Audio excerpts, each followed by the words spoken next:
श्रीहरि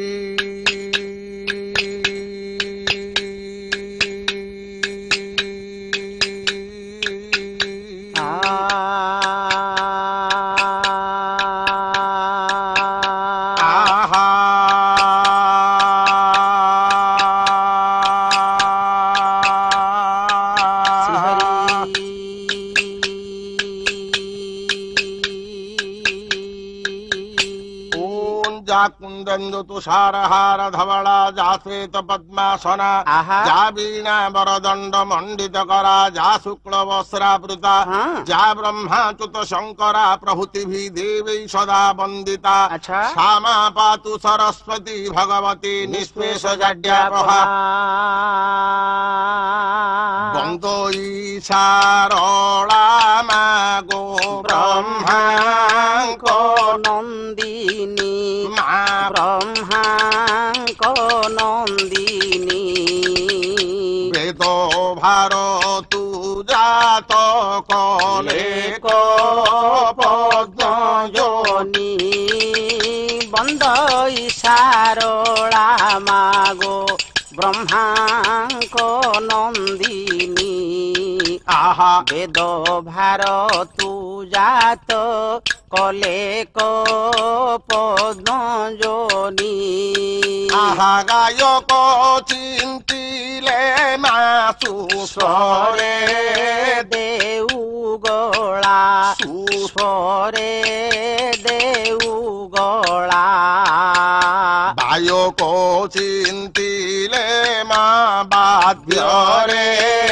अनर्गला गायक चिंतिले मा सुस्वरे देउगला गायक चिंतिले मा बाध्य रे अनर्गला। अच्छा भाई आहा आज महाभारतर नीलेंदी हरण विषय कहवा अर्थात अच्छा हरिहर युद्ध सपत समुद्र रे वरुण महाराजा नीरवती बोली करी हे ताहंक भारीजा अच्छा कौन बुझी पालु ए जो सात समुद्र अछि एथिरे वरुण हेउछंती राजा समुद्र राजा वरुण ताहंकर प्रियवती तथा रानींकर नाम नीरवती अच्छा पुराण रे लिखिछि राजांकर जोड़िए पुओ ए जोड़िए पुओ परे हेमंत समय रे किछि दिन गला रानी गर्भरु हे झियोटिए हेला खाई परिवारी माने आनंद होइले चंदन काटरे अंतुड़ी लगाइले मुदुसुली जनाइले राजांको छामुर अपूर्व जे माटिए होइले तुम्भर राम गोविंद हे गोविंद राम राम कौन बुझीगलु तो राजांकर दुई पुओ परे झियोटिए जन्म हला झियोटिए जन्म हला बोली जेते बेले मुदुसुली राजांक निकटरे खबर देले अच्छा राजा अति आनंद होई गले होरे जा घरे दुई पुओ थिबो ता घरे जदी ईश्वर झियोटिए देबे बापा मांकर मन केड़े आनंद नै रजाहार घरे केड़े आनंद होइथिबे एते बेले राजा आनंद होइले मंत्री वरंको पास को डाकिले मंत्री हेउछंती जने ज्योतिष विशारद अच्छा कहले हे मंत्री हमर झियोटिए जन्म हला आपण शुभ लग्न करंतु सेते बेले मंत्री वर खड़ी की धइले नव ग्रह को भूमि रे थापिले पांजी बिडा फिटाई लग्न सिद्ध कले दुई करो जोड़ी सामुरे जणाइले अवधान सुण विराधि वीरवर अपूर्व जेमा जन्मिले तुम्भर नाही नहिछि नहिबो 14 भुवन एडे सुलक्षण कुमारी रतन जगत जाकर हे लक्षण बाछि बाछि खोल करी ए कन्या को विधाता गढिछि मात्र को कथाटिए सुन हे राजन गुण ठारे विधाता जे रखि थाए खुण निष्कलंक होइन पदार्थ नाही किछि चंद्र ठारे देख मध्य कलंक लागिछि ए जो तुम झियो होइला जन्म अति निष्कलंक रे विधाता कला जन्म एनु करी दैवर देह न सहिला एही कलंक मात्र देहरे रखिला 16 वर्ष को आनिला मूल गंड 13 वर्ष हेले पितांकु देव दंड रात्र रजवती हेले मातांकु मारिबो दिवस रजस्वला हेले पितांकु बधिब अधिक किस कहिबि निरुपैस दिने जेबे घरे थिओ राज्य हेबो नाश कोन कोन बोली मंत्री बुझेले रजांकु कहिले हे चक्रवर्ती झियोटी सर्वसुलक्षणी हला सत अच्छा ମାତ୍ର ଈଶ୍ୱର ତା ଦେହରେ ଟିକେ କଳଙ୍କ ରଖିଦେଲେ। କଣ ସେ କଳଙ୍କ? ଏ ଝିଅକୁ 16 ବର୍ଷ ପର୍ଯ୍ୟନ୍ତ ଗଣ୍ଡ ଦୋଷ ଲାଗିଲା। ଆଚ୍ଛା।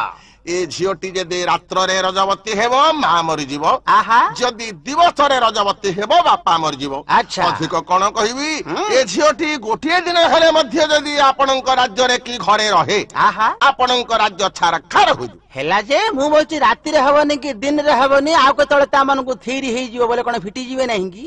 କଣ ଅଲିଆ ଲୋକ କହିଲା ପରି କହୁଛୁ ରେ? କାହିଁକି? ହଇରେ ଦିନ ରାତି ନ ହେଇକିରି କଣ ସମୟ ଅଛି? ଭାବୁନାହାନ୍ତି କଣ? ରାତି ପାଇଯିବ, ଉଜ୍ଜଳ ହେଇଯିବ, ସୂର୍ଯ୍ୟ ଉଦୟ ହେଇନଥିବେ, ପ୍ରାତ ସମୟ ଇଆଡର ନାଇଁ କି ସିଆଡର ନାଇଁ, ହଇ। ସୂର୍ଯ୍ୟ ଅସ୍ତ ହେଇଯିବେ, ଉଜ୍ଜଳ ଥିବ ଆଉ ଅନ୍ଧାର ନଥିବ, ଏ ସମୟରେ ଯଦି ହେଇଯିବ ଫିଟିଯିବେ ନାହିଁ କି? ନାଇଁ ନାଇଁ ମୁଁ କହନ୍ତି, ଆରେ ସେ ଝିଅ ଯଦି ରାତ୍ରରେ ରଜବତୀ ହେବ ମା ମରିବ, ଆହା। ଦିବସରେ ରଜବତୀ ହେଲେ ବାପା ମରିବ। ହଁ। ପ୍ରାତ ଏବଂ ସନ୍ଧ୍ୟା ଆଚ୍ଛା। ଏ ଦୁଇଟି ସମୟରେ ଯଦି ସେ ଝିଅ ରଜବତୀ ହୁଏ, ତେବେ ତାର ବାପା ମା ଦୁଇ କୂଳ ଯାକ ମରିଯିବେ। ଏଡେ ଦୋଷରେ ଜନ୍ମ ହେଇଛି। ଏଡେ ଦୋଷରେ ଜନ୍ମ। ଆଚ୍ଛା ଆଚ୍ଛା। ଭୟରେ ବରୁଣ ଥରିଲେ, କହିଲେ କଣ କରିବି? ମନ୍ତ୍ରୀ କହିଲେ, ଆହା। ଜିଇଥିଲେ ଶତ୍ରୁକୁ ଦିନୁ ଦିନ ଡରି, ଜନ୍ମ ହେବା ଝିଅକୁ ପକାଅ ବେଗେ ମାରି। ମାରି। ରାଜା କହିଲେ ବଡ ଅନ୍ୟାୟ କଥା କହୁଛ ମନ୍ତ୍ରୀ। ଆହା। ଝିଅଟି ଜନ୍ମ କରି ଆମେ କେମିତି ମାରିଦେବି? ମୁଁ ବଛାଦ୍ରୋହ ପାପ କିପରି ଅର୍ଜିବି? କେମିତି କରିବି? ମନ୍ତ୍ରୀ କହିଲେ ନାଇଁ ମହାପ୍ରଭୁ, ଆତ୍ମା ଉପରେ ପଡିଲେ ସବୁ ଛାଡିବାକୁ ପଡିବ। ଶତ୍ରୁ ବୋଲି ବିଚାର କରି ବିନାଶ କରନ୍ତୁ। ଦେଶ ବିଷୟରେ ତେଜିବ ଗ୍ରାମକୁ, ଗ୍ରାମ ବିଷୟରେ କୁଳ, ଆହା। କୁଳ ବିଷୟରେ ତେଜିବ ଜଣକୁ, ଆତ୍ମା ବିଷୟ ସକଳ। ନିଶ୍ଚୟ। ୟାକୁ ଯଦି ଆପଣ ଏବେ ନିଷ୍ପତ୍ତି ନ କରୁଛନ୍ତି, ଆପଣ ମରିବେ, ନହେଲେ ରାଣୀ ମରିବେ, ରାଜ୍ୟ ଯିବ, ସବୁ ଧ୍ୱଂସ ହେଇଗଲା। ନିଜେ ମାରିବା ଦରକାର ନାହିଁ। ଆଉ ମହାଦେଇଙ୍କି ଏବେ କହନ୍ତୁ ଯାଇଣ, ରାଣୀ ସେ ଝିଅକୁ ନେଇ ଫିଙ୍ଗି ଦିଅନ୍ତୁ ଶ୍ମଶାନ। ମଶାଣୀରେ ଯଦି ଫିଙ୍ଗି ଦେବେ, ଭୂତ କି ଡାହାଣୀକି ହେଲେ ଖାଇଦେବେ। ଆପେ ଆପେ ମରିବ ସେ ଝିଅ, ଆପଣ ବଞ୍ଚିବେ। ଆଉ ରାଜା ଆଉ କଣ କରିବେ? ଆହା। କିଂ କର୍ତ୍ତବ୍ୟ ମୂଢ ପ୍ରଥାରେ ଧୀରେ ଧୀରେ ପ୍ରିୟବତୀପୁରକୁ ଗଲେ। ଆଚ୍ଛା। ଗଲା ବେଳ ସମୟକୁ ସର୍ବସହଚରୀ ଚୌକତି ବସିଛନ୍ତି ରାଣୀଙ୍କି ଆବରି। ଏମନ୍ତ ସମୟ ଚକ୍ରବର୍ତ୍ତୀ ବିଜେ ହେଲେ, ପ୍ରିୟବତୀଙ୍କି ରାଜା ନେତ୍ର ମାରିଦେଲେ। ଆଚ୍ଛା। ଆଉ ଏକ ପୁରକୁ ଡାକି ଘେନି ଯାଇ ଧୀରେ ଧୀରେ କରି ତାଙ୍କୁ କହିଲେ ବୁଝାଇ, କହିଲେ ରେ ପ୍ରେମମୟୀ, ଆହା। ଝିଅଟିଏ ଆମକୁ ଈଶ୍ୱର ସିନା ଦେଲେ, ବଡ ଦୁଲକ୍ଷଣୀ। ଆହା। ଏ ଝିଅଟି ଥିଲେ ତୁମେ ମରିବ, ମୁଁ ମରିବି, ଆହୁରି ରାଜ୍ୟ ଯିବ। ଆଚ୍ଛା। ଈଶ୍ୱର ତୁମ୍ଭଙ୍କୁ ଆମ୍ଭଙ୍କୁ ରଖିଥିଲେ, ଏପରି କେତେ ଦୁହିତା ଧରିବାଟି କୋଳେ। ଆହା। କାହାକୁ ନ କହି ଏ ଝିଅଟିକୁ ନେବ, ଶ୍ମଶାନରେ ଫିଙ୍ଗି ଦେଇ ଏକ୍ଷଣି ଆସିବ। ଆହା। ବାପା ସିନା କହିଦେବ, ମା ଏ କଥା ହଁ କରି ପାରନ୍ତି କି? ଶୁଣି କରି ନିରବତୀ ଯୋଡ଼ିଲେ କର, କହିଲେ ପୁରୁଷ ଦେହ ଅଟଇ ପଥର। ହେ ପ୍ରାଣେଶ୍ୱର, ଆପଣ କେଡେ ପଥର ହୋଇ ଏପରି କହୁଛନ୍ତି? ଗଲେ ପଛେ ମୋହର ଏ ରାଜ୍ୟ ନାଶ ଯାଉ, ଜନ୍ମ ହେଲା ଝିଅ ମୋର ଘରେ ରହିଥାଉ। ଏ ରାଜ୍ୟ ପଛେ ଯାଉ, ଝିଅଟା ମୋର କେମିତି ରହିଯାଉ। କ୍ରୋଧ ହେଇଗଲେ ବରୁଣ। ଶୁଣି କରି ବରୁଣ କମ୍ପିଲେ ଘନ ଘନ, ହେ କମ୍ପିଲେ ଘନ ଘନ। ତମ୍ବା ଚକ୍ର ପରି କଲେ ଦୁଇଟା ନୟନ। ଶୁଣି କରି ବରୁଣ କମ୍ପିଲେ ଘନ ଘନ, କମ୍ପିଲେ ଘନ ଘନ। ତମ୍ବା ଚକ୍ର ପରି କଲେ ଦୁଇଟା ନୟନ। ହୋଇଣ ସେ କୋପାନଳ ଧଇଲେ ରାଣୀଙ୍କ ବାଳ, ହୋଇଣ ସେ କୋପାନଳ ଧଇଲେ ରାଣୀଙ୍କ ବାଳ। କଚିଲେ ଏକ୍ଷଣି ତତେ କରିବି ଛେଦନ, କିର କରିବି ଛେଦନ। ତମ୍ବା ଚକ୍ର ପରି କଲେ ଦୁଇଟା ନୟନ। ଝିଅକୁ ନେଇ ଏବେ ଶ୍ମଶାନରେ ଫିଙ୍ଗିବୁ ନା ମା ଝିଅ ଦୁଇ ଜଣ ଯାକର ଶିର ଛେଦନ କରିବୁ? କ୍ରୋଧ ହେଇଗଲେ ରାଜା। ରାଜା ଆଉ କଣ କରିବେ? ରାଣୀଙ୍କର କର୍ତ୍ତବ୍ୟ ଆଉ କିଛି ନାହିଁ। ରାଣୀଙ୍କର କର୍ତ୍ତବ୍ୟ କିଛି ନାହିଁ। ଆଚ୍ଛା। ବାଧ୍ୟ ହୋଇ ଝିଅକୁ କୋଳରେ ଧଇଲେ, ବାହାରି ପଡିଲେ। ପଡିଲେ ସିନା। ହଇରେ, ସନ୍ତାନକୁ ଫିଙ୍ଗିବାକୁ ମାର କଣ କେବେ ଶ୍ରଦ୍ଧା ଥାଏ? ଏକଥା କହିପାରେ କି କିଏ ହେଲେ? ବାଟ ଘଟ ନଦୀ ସରି ଅନ୍ଧାର ରଜନୀ ଚଳିଗଲେ ନିରବତୀ ଝିଅଙ୍କୁ କୋଳେ ଘେନି, ଝିଅକୁ ଫିଙ୍ଗିବାକୁ ମନ ହେଉ ନାହିଁ। ରାଜା ଭୟପୁରକୁ ଫେରି ନ ପାରଇ, ଲବଣ ସିନ୍ଧୁ ତଟେ ତଟେ କରିଲେ ଗମନ। ହର ଉଦ୍ୟାନ ବନରେ ହେ ମିଳିଲେ ଯାଇଣ। ଆଚ୍ଛା। ତତେ ଏଇଠି ଟିକେ ଭୌଗୋଳିକ ଦୃଷ୍ଟିରୁ ବୁଝେଇଦେବି। ଆରେ ବରୁଣଙ୍କର ଘର ପୁରାଣରେ ଲେଖା ଅଛି ଏ ଯୋଉ ଅର୍କ ତୀର୍ଥ ତଥା ଚନ୍ଦ୍ରଭାଗା ସେ ହେଲା ବରୁଣଙ୍କର ଗଡ। ଯଦି କୋଣାର୍କ ହେଲା ଧର ବରୁଣଙ୍କର ଗଡ, ହର ଉଦ୍ୟାନବନ କି ଏକାମ୍ର କାନନ ହେଉଛି ଆମର ଭୁବନେଶ୍ୱର। ଆଚ୍ଛା ଆଚ୍ଛା। ସେ ତ ବୀର ରମଣୀ, ସେ ଝିଅକୁ କୋଳରେ ଧରି ରାତ୍ର ଚନ୍ଦ୍ରଭାଗାରୁ ବାହାରି ଭୁବନେଶ୍ୱରରେ ଆସି ପହଞ୍ଚିଗଲେ। ନିମାପଡା ରାସ୍ତାରେ ଆସିଥିବେ, ସେଇଟା ବାଟୁଟା ବୋଲ। ସେଇଠିକି ଆସିଲା ବେଳକୁ ରାଣୀ କି ହାଲିଆ ହେଇଗଲେ, ଜଙ୍ଗଲରେ ଆଉ ଚାଲି ଗୋଟିଏ ଗଛ ମୂଳେ ବସି ପଡିଲେ। କହିଲେ ଝିଅ ମୋ ଗର୍ଭରେ କାହିଁକି ଜନ୍ମ ହେଲୁ? ତତେ ମୁଁ କେମିତି ମୂର୍ଛିବି? ଆଚ୍ଛା। ଏଇପରି କାନ୍ଦୁଛନ୍ତି। ଦୈବର ଘଟନକୁ ଜ୍ଞାନ କରିବ, ଯାହାକୁ ଜହିରେ ଲେଖା କରିଛି ଦୈବ। ଏମନ୍ତ ସମୟରେ ପାର୍ବତୀ ଶାନ ଦିଗ୍ବିଜୟ କରିବା ବାହାରିଛନ୍ତି ଶୁଣ, ଚଢିଛନ୍ତି ମହାଦେବ ବୃଷଭ ଉପରେ ପାର୍ବତୀଙ୍କି ହେ ନୀଳ ସଙ୍ଗରେ। ଉମାଙ୍କୁ ଶୁଭିଗଲା ନିରବତୀ ଶୋକ, ଉମାଙ୍କର ହୃଦୟ ହୋଇଲା ଦକ ଦକ। ସଦାଶିବ ଛାମୁରେ କହିଲେ ନାରାୟଣୀ, ଅରଣ୍ୟରେ କାନ୍ଦୁଛି ହେ କାହାର ତରୁଣୀ। ଚାଲ ସେଠାକୁ ଯିବା ପିଲାଙ୍କ ଶୂଳ ବାହା, ଦୁଃଖୀ ଯେବେ କାନ୍ଦୁଥିବ କରିବାଟି ଆହା। ପାର୍ବତୀଙ୍କ ମୁଖରୁ ଏପରି ବାକ୍ୟ ଶୁଣି ବୃଷଭକୁ ଚଳାଇ ଚଳିଲେ ଶୂଳ ପାଣି। ଯେଉଁ ସ୍ଥାନେ କାନ୍ଦୁଥିଲେ ନିରବତୀ ବାଳି, ସେ ବାମ ପାଶରେ ବୃଷଭ ଗଲେ ମିଳି। ବୃଷଭ ଉପରୁ ଉମା ଉତରିଲେ, ନିରବତୀଙ୍କି ଚାହିଁ ନଚାରିଲେ। କାହାର କୁମାରୀ ତୁ କାହାର ମନହାରି, ଏ ବନରେ କାନ୍ଦୁଛୁ ଅନାଥ ଲୋକ ପରି। ନକର ରୋଦନ ଫେରି ମତେ ଚାହା, ତ୍ରୈଲୋକ୍ୟର ଠାକୁର ବିଜୟ ଶୂଳ ବାହା। ମୋର ନାମ ଏକା ସଙ୍କଟ ତାରିଣୀ, ସଙ୍କଟ ପଡିଲେ ମତେ ସ୍ମରନ୍ତି ପ୍ରାଣୀ। ସେତେବେଳେ ନିରବତୀ ନେତ୍ର ଫିଟାଇଲା, ଉମା ମହେଶ୍ୱରଙ୍କୁ ଦର୍ଶନ ପାଇଲା। ମନେ ମନେ ତାର କରିଲା ବିଚାର, ଆହୁରି ଗିରି ପାତକ ଅଛୁ ସଙ୍ଗତର। ଏପରି ଯୁଗଳ ମୂର୍ତ୍ତି ପାଇଲି ଦର୍ଶନ, ଆହୁରି ଗିରି ପାତକ ଅଛୁ ଗୋଡାଇଣ। ଏତେ ବୋଲି ରାଣୀ କରକୁ ଯୋଡ଼ିଲେ, ମାଗୁ ଅନ୍ନପୂର୍ଣ୍ଣା ଶୁଣ ଗୋ ବୋଇଲେ। ବରୁଣ ରାଜାର ମୁଁ ଅଟଇ ମହାଦେଇ, ଅଭାଗ୍ୟରେ ମୋର ଏ ଜନ୍ମିଲା ଜମା ଦେଇ। ଏ ଝିଅକୁ ଗଣ୍ଡ ଦୋଷ ଲାଗିଲାନି, ଦାନ ଫିଙ୍ଗି ଦିଅ ବୋଲି କହିଲେ ରାଜନ। ଗର୍ଭଧାରୀ ଜନନୀ ମୁଁ ମୂର୍ଚ୍ଛିନ ପାରିଲି, ଆପଣଙ୍କର ପଦାମ୍ବୁଜେ ଶରଣ ପଶିଲି। ଏ ଝିଅଟିକୁ ମାଗ ପ୍ରତିକାର ଦେବା, ତିରି କୂଳରୁ କଳଙ୍କ ଛଡାଇବା। ରାମ ଯେ ହରି ରାମ, ଯେ ହରି ରାମ ହେ ନବୀନ ସୁନ୍ଦର ରାମ। ଏଥୁ ଅନନ୍ତରେ ଦୁର୍ଗା ଚଳିଗଲେ, ଆହା। ନେତ୍ରରେ ଦେଖିଲେ ଅତି ସୁଲକ୍ଷଣୀ। ଆଚ୍ଛା। ଆନନ୍ଦ ହୋଇନ ଫେରିଲେ ମହାମାୟୀ। ଆହା। କାନ୍ତଙ୍କୁ ଚାହିଁ ଏପରି କହିଲେ ବୁଝାଇ, କଣ ବୋଲି? ହେ ପ୍ରାଣେଶ୍ୱର, ଆହା। ଏ ଯୋଉ ଝିଅଟି ବରୁଣ ରାଜାଙ୍କର ଝିଅ, ଇଏ ଦୁର୍ଲକ୍ଷଣୀ ବୋଲି ଆଚ୍ଛା। ୟାର ବାପା କହିଛି ଫିଙ୍ଗି ଦିଅ ବୋଲି। ରାଣୀ ଡରି କରି ବାଧ୍ୟରେ ରାଣୀ ଆସିଛନ୍ତି। ଆପଣଙ୍କୁ ଦର୍ଶନ କଲା, ସୁଲକ୍ଷଣୀ। ଆଚ୍ଛା। ଆପଣଙ୍କର ଗୋଟିଏ ନାମ ଅକର୍ମେ କର୍ମଦାୟକ, ନିଶ୍ଚୟ। ଆପଣଙ୍କର ଗୋଟିଏ ନାମ ମୃତ୍ୟୁଞ୍ଜୟ, ମୃତ୍ୟୁକୁ ଜୟ କଲେ ତ ମୃତ୍ୟୁଞ୍ଜୟ। ଆହା। ଏ ଝିଅକୁ ଏଣୁ ଆମେ ପ୍ରତିକାର ଦେବା, ଆଜିଠାରୁ ଏ ଝିଅକୁ ଆମେ ବୋହୂ କରିଦେବା। ଆଚ୍ଛା।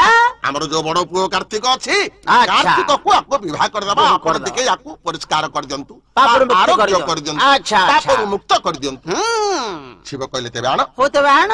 ଏଥୁ ଅନନ୍ତରେ ପାର୍ବତୀ ଗଲେ ରାଣୀଙ୍କ ଝିଅକୁ ଛଡାଇ ଆଣିଲେ, ଶିବଙ୍କର କରରେ ବଢାଇ ଦେଲେ ନେଇ। ଆହା। ହାତ ବାଜୁ ବାଜୁ ପାପ ଗଲା ହେ ପଳାଇ। ଶିବଙ୍କ ହାତ ବାଜି ଗଲେ ପାପ ବୋଲେ ମନ୍ଦ ଗ୍ରହଟେ ଆଉ ରହନ୍ତା କି? ଆଚ୍ଛା ଆଚ୍ଛା। ମହାଦେବ କଣ କଲେ? ନୀଳାଗତି ମନ୍ତ୍ର ପଢି ତାକୁ ପାପରୁ ମୁକ୍ତ କଲେ। ଏଣୁ ସେ ଝିଅକୁ ଶିବ ନିଜେ ନୀଳେନ୍ଦୀ ବୋଲି ନାମ ଦେଲେ। ଆହା। ସେ ଝିଅକୁ ନୀଳେନ୍ଦୀ ବୋଲି ନାମକରଣ ଦେଲେ। ଆଚ୍ଛା ଆଚ୍ଛା। ପାପରୁ ମଧ୍ୟ ମୁକ୍ତି କରିଦେଲେ। ପାର୍ବତୀଙ୍କ କଣ୍ଠରୁ ମାଳଟିଏ ନେଇ କୁମାରୀ କଣ୍ଠରେ ହେ ଦେଲେ ଗଲମ୍ବାଇ। କହିଲେ ଆଲୋ ଝିଅ ରାଣୀ, ଆହା। ତୁମେ ଆଜିଠାରୁ ମୋର ହଲ ସମନ୍ଧି। ସମନ୍ଧିଆଣୀ। ସମନ୍ଧିଆଣୀ। ଆଚ୍ଛା। ଏ ମାଳଟି ଦେଇ କୌଳିକ ପ୍ରଥାରେ ଗଣ୍ଠି ବନ୍ଧା କରି ଯେ ଆଜିଠାରୁ ତୁମର ଝିଅ ମୋର ବଡ ବୋହୂ ହେଲା। ବୋହୂ ହେଇଗଲା। ଆଚ୍ଛା। ଏବେ ମୁଁ ମୋ ପୁରକୁ ନେଇଯାଆନ୍ତି, ମାତ୍ର ଆହା। ସଦ୍ୟଜାତ ଶିଶୁ, ମୋର ତ ବରଫ ପାହାଡ, ବଞ୍ଚି ପାରିବ କି ପିଲାଟି? ଏଣୁ ତୁମେ ଝିଅଟିକି ନେଇଯାଅ। ଆହା। ଆଉ ତୁମ ଝିଅ ଠାରେ କିଛି ଦୋଷ ନାହିଁ, ଡରିବାର କାରଣ କିଛି ନାହିଁ, ତୁମେ ଜାଗ୍ରତରେ ପୋଷିଥିବ। ଆଚ୍ଛା। ଯେତେବେଳେ ତୁମର ଝିଅର ବିବାହ ବୟସ ଆସିବ ମତେ ଖବର ଦେବ। ମୋର ବଡ ପୁଅ କାର୍ତ୍ତିକକୁ ବରବେଶ କରି ମୁଁ ନିଜେ ଯିବି, ବିବାହ କରି ପୁଅ ବୋହୂଙ୍କୁ ଘେରି ଫେରିବି। ଆଚ୍ଛା ଆଚ୍ଛା। ରାଣୀ ଅତି ଆନନ୍ଦ ହେଇଗଲେ। ଭାଗ୍ୟ ବଦଳି ଗଲା, ଆନନ୍ଦ ହେବେ ନାହିଁ? ଦେଖେ ଦଣ୍ଡେ ମୁହୂର୍ତ୍ତେ ତଳେ ରାଣୀଙ୍କର କିପରି ଭାଗ୍ୟ ଥିଲା, ଏବେ କିପରି ବଦଳି ଗଲା। ଝିଅ ମରୁଥିଲା, ରଜା ମରୁଥିଲେ, ରାଣୀ ମରୁଥିଲେ, ସବୁ ଗଲା, ଝିଅ ବଞ୍ଚିଲା। କାର୍ତ୍ତିକେଶ୍ୱର ଜୁଇଁ ପୁଅ ହେଲା, ୟାଠାରୁ ଭାଗ୍ୟ ଅଛି କି? କି କଥାଟେ अनेक भक्त मध्य भगवान को ध्यान करिवा शिवं को सेवा करी इमती भाग्य बदली देइचंती कार भाग्य बदलची कहलु मन पड़ी गला हां गोटे गारे गोटे अंधुटिए थाए अच्छा जन्मरु अंध हां अति गरीब हाँ। घरे खाइबा को मध्य नाही अच्छा आखि दिसुनी घरे खाइबा को नाही हाँ। विवाहित हाँ। हेले कोन हबो पुओ झियो किछि नाही हई संतान नाही धन नाही आखि नाही जगतर जतक असार ता घरे जमा दिने अंधार बाहर जा अंधुनी कहला काहे की बंचिबा हे विष खाई करी मरी जीवा कोन मूर्ख हलु ना मते मूर्ख बोली भाबिलु रे काहे की अंधर बाहर जाले से अंधुनी नहीं नहीं ता भार्य को दुष्टि ना दिसुची ता अंधुनी बोली किमिति संबोधन करिवो अरे दिसले मते अंधार बाहर जा अंधुनी हबनी की की आश्चर्य जने पंडित गोटे मूर्ख स्त्री की विवाह हेबी हां लोक तांगा भार्य को पंडिताणी बोलिबे ना मूर्खियाणी बोलिबे पंडिताणी बोलिबे हेले अंधार भार्य को अंधुनी बोलिबा नहीं जा कोन माई अंध बोली लागबे अच्छा अच्छा अंधुनी बोला काहे की बंचिबा हे विष खाई करी मरी जीवा हैं अंध कहला आलो भाईयाणी हाँ। लेखा अछि भागवत रे हाँ। आलो ए देह थिले सर्प पाई हां हाथीर पराक्रम मनुष्यर दशा केतेबेले जे बदली जीव केही हेले कहि परिबेनी हां मु जाउछि महादेव गुटु बरा आनिमु सुखरे आमे चलिबा अच्छा अंध गला हां कैलाश को बाट किए ताकू पढ़ौछि हई। ताकू जाऊ जाऊ उठ गोटे पहाड़ पहुंचला कि पर्वत पहुंची गला हाँ। से चका पकई बसी महादेव को जपिला हैं शिव प्रसन्न हेले हाँ। कहले अंधरे हाँ। मो नाम होउछि महादेव संतुष्ट हेली प्रसन्न हेली वर मागे बर मागे अंध कहला महाप्रभु मु बड़ा कष्टी मु बड़ा दुखी हाँ। मते वर उडिए दियो आज्ञा मु किंतु सुखरे गाँ रे घर करिकि रहिबी बोले हे करू अधिक हले तो गुडाए महादेव हसिले बोले किरे अंध हाँ। तू कोन गुडिए बोली बोइलुनी हाँ। तेबे केतुडे बार तू मन रे मागिबा पई भाबिकि तो आसीछु हई। हेले कोन हबो तोर कपाळ मंद बहुत उडे बर मागिले दवा पई रे ए वर्ष को मोर बजेट रे बर नाही सरी गेलानी गोटी अछि किरे महादेवंकर कोन बजेट आहे सृष्टि आरंभ रु बजेट होईछि किमती 56 कोटी जीव हाँ। बजेट अनुଯାयी हेला 52 कोटी भंडार हां हां बुझी महादेव सिमती एतिकी बर देबे से सीमा भितरे त हई शिव कहले सब जाक भक्त नै गेलेनी बर मागी मागिरी केवल गोटी अछि जहां मागिबो ए वर्ष को गोटिए बर अछि नै नहले जा भारी हेला अंध को बड़ा विपत्ति पड़ी गला कांकी याकू अति आवश्यक बर अछि तीनोटी बर मागिबो अच्छा प्रथम कथा आखि जुड़ी को मागिबो एक द्वितीय कथा संतान नाही पुओटीए मागिबो दुई तृतीय कथा धन मागिबो तीन ही गला याकू लोड़ा तीनोटी बर शिव कहलेनी गोटिए अंध बेला महाप्रभु गोटे बर देले मोर को काम रे लागिवनी दया करी मते जोड़िए हेले दियंतु अच्छा शिव कहले जोड़िए काहे कि रे 20टा बोले दवा हाँ। 4 मास गडे किरा से नुआ किरा उथरे आलटमेंट पळि आइसिबो की अच्छा अच्छा अंध बेला सेउटा केबे आसियो मु जानिमु कि आज्ञा क्वाडो कोन करी एबे देइबो को महाप्रभु हां शिव बोले देइबो गेले तोर सिना कामुटी हि जिवो सेसु काम को ऑडिट धरिबे होइरांड रे पकेइबे अच्छा बाबा को थले गोटे ने नले जा मते विरक्त करना अच्छा अंध बेला तबे से गोटी को देव आज्ञा खाली रे जीवी की दियो महादेव बोले मागे अंध कोन मागिला अंध भाबी चिंती गोटिए बर मागिला बेला महाप्रभु गोटिए बर त देबे एई गोटी को बर दियंतु मोर पुओ सुना थालिया रे भात खाइबो मु आखिर देखि मते गोटी को बर दियंतु अच्छा महादेव अस्तु कर देले हां पार्वती रे खंड दूर हसिले बोले हये भोला हाँ। सी अंध नाही जे आपण तीनटी आखि थाई कि अंध होई गेले हां शिव बोले किमती किमती पार्वती बोले हे तीनटी जगह बर मागी कि से नहीं गला हां से बर मागिला मोर पुओ सुना थालिया रे भात खाइबो मु देखिबी हां तम तो हां कर देला हां तार पुओ झियो किछि नाही नाही पुओटिए दियो एक बर पुत्र दान बर से पुणी सुना थालिया रे भात खाइबो हाँ। या चाड़ रे नडा पन्नी भोके रहउची सुना थालिया किमती करिवो धन दियो सुना आनी कि थाली टिए करिवो दुई बर धन दान बर शेषକୁ बोलछु मु आउरी देखिबी हाँ। अंध कुआडू देखिबो ता आखि जुडू कथा को दउन तीनटा हे गला महादेव ताटका हे गेले बोले हां सतलो हो पुरा हां कर दी बड होइरांड रे पड़ी गेली हई वचन अन्यथा कले बडलो कि आपण जीव अच्छा रह रह अंध मु आसुची हई वैकुंठ गले ब्रह्मा को डकैले विष्णु के कथा कहले अंधरा कि आथरे गोटे अतिरिक्त बजेट पास हला अच्छा गोटे बर धरी आसिले थिवा रुटी मिसई कर देले काळे जागा से अंध होई गेला सुखी जिमिति हाँ। रानी कर देले कामुटा बे सीमित हां झियोटी बंची गला कार्तिकेश्वर जोइंपो ही गला रानी मुक्ति ही चंती झियो बंची छी हां निश्चय ईश्वर पार्वती तहु निज पुर को फेरिले अच्छा झियो को धरी रानी मध्य आइले सत झियो को धरी करी रानी निज पुर को आइले सत ईश्वर पार्वती मध्य पळेले अच्छा हेले आसिला बेले रानी मने विचारिले ए कथा राजा को न कहिबी भाबिले अच्छा ए कथा जदि राजा को कहिबी न जानी संदेह रे चक्रवर्ती बकाइबे हानी निश्चय एनु मु जानिति देबे मो झियो ठारे किछि दोष नाही आहा। राजांकर अजानतरे तथा अज्ञातरे लुचि ए की झियो को मु पोसी अच्छा जेतेबेले 17 वर्ष तार डेई पड़िबो 18 वर्ष हेबो सेतेबेले देखैबी अच्छा सेतेबेले मो स्वामी आनंद होई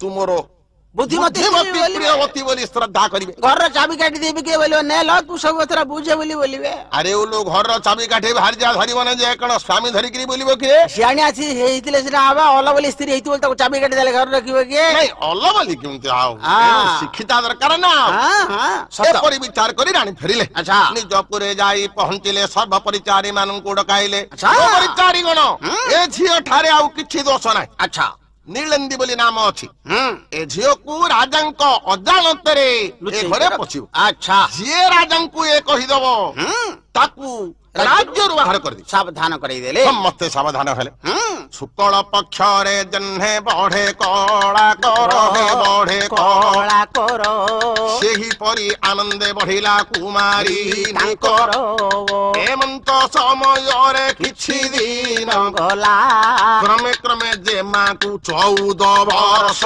हेला राम गोविंद हे गोविंद राम राम नवीन सुंदर घन बर न श्याम क्रमे क्रमे राजदेमा को 14 वर्ष होगा जेते बेले 14 वर्ष होला तार समय आसी गला किमिति शोभा पाइला अच्छा लिखिछंती अभिमन्यु सामंत सिंहार विदग्ध चिंतामणि रे अच्छा सुमति गतिर अति चंचलता दुसंचल को आश्रय कला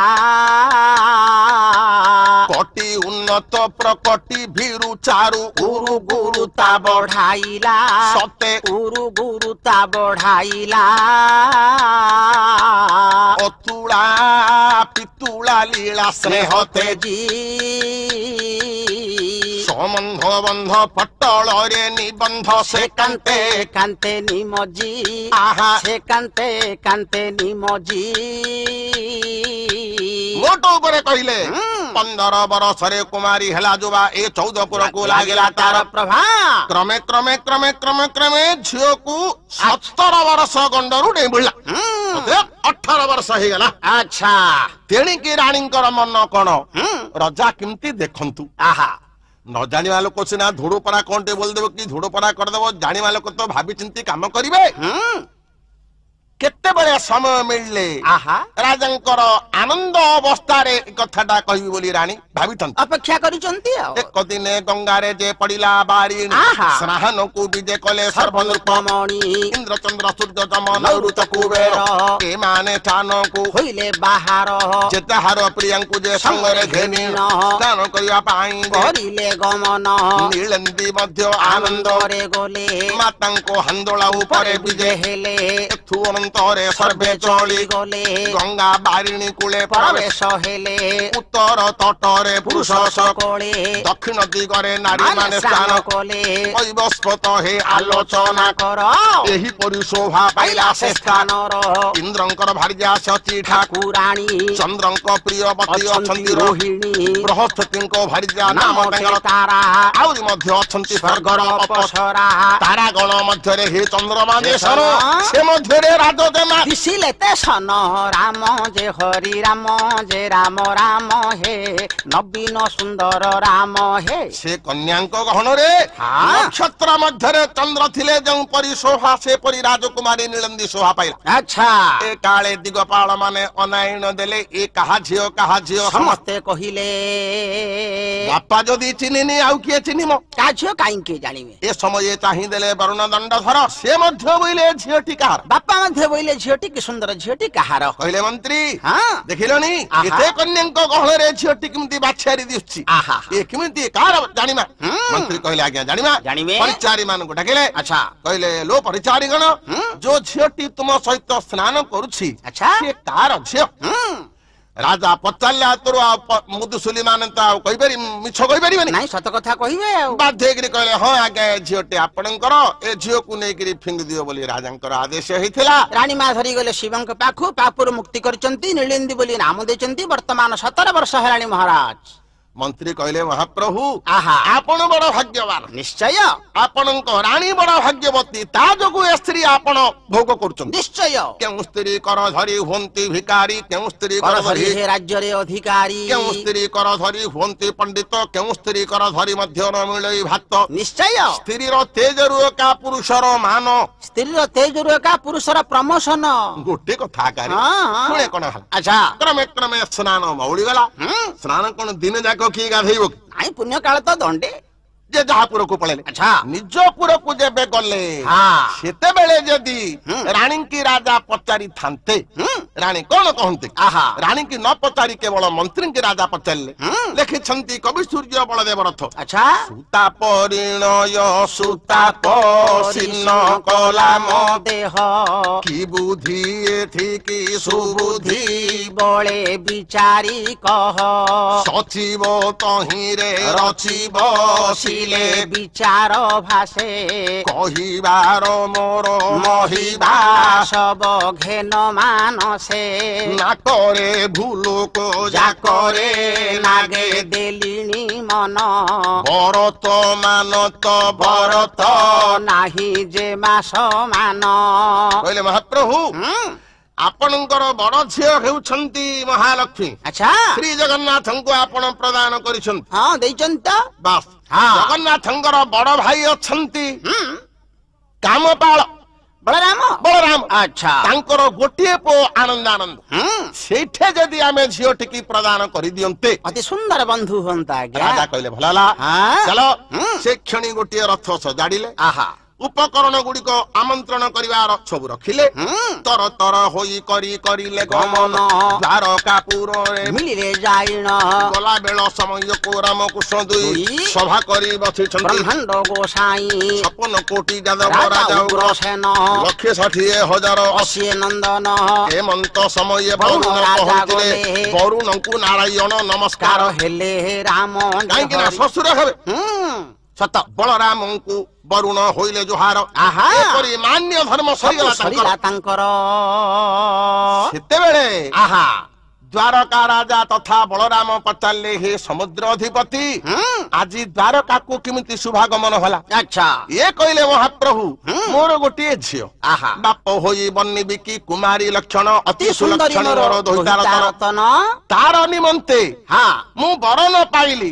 ଆପଣଙ୍କର ପୁତ୍ର ଆନନ୍ଦକୁ ଜୁଆଇଁ ପଣେ ବରିବାକୁ କହିଲି। ଆପଣ ଯଦି ସ୍ୱୀକାର ଦିଅନ୍ତେ ଝିଅ ଟିକେ ପ୍ରଦାନ କରିଦିଅନ୍ତି ଆପଣଙ୍କ ପୁଅଙ୍କୁ। ସେତେବେଳେ ବଳରାମ ଆନନ୍ଦ ହୋଇଲେ କୃଷ୍ଣଙ୍କୁ ଚାହିଁ ପରି ଭାସିଲେ। ଶୁଣିଲୁ କିରେ ଭାଇ ମଦନ ମୋହନ କିଶ ବୋଲି କହନ୍ତି ରେ ସମୁଦ୍ର ରାଜନ ପୁଅର ଭାରି ଯା ବାପାଙ୍କୁ ହେବ ଶାଳୀ ଏପରି ବନ୍ଧୁ କରିବା ବନମାଳୀ କାହିଁକି ନା ବରୁଣଙ୍କର ଦୁଇ ଝିଅ ବଡ ଝିଅକୁ ବିବାହ ହୋଇଛନ୍ତି କହ୍ନାଇ ସାନ ଝିଅକୁ କେମନ୍ତେ ପୁତୁରା ବିବାହ ହେବ ଏ କଥା ମତେ କହରେ କେଶବ।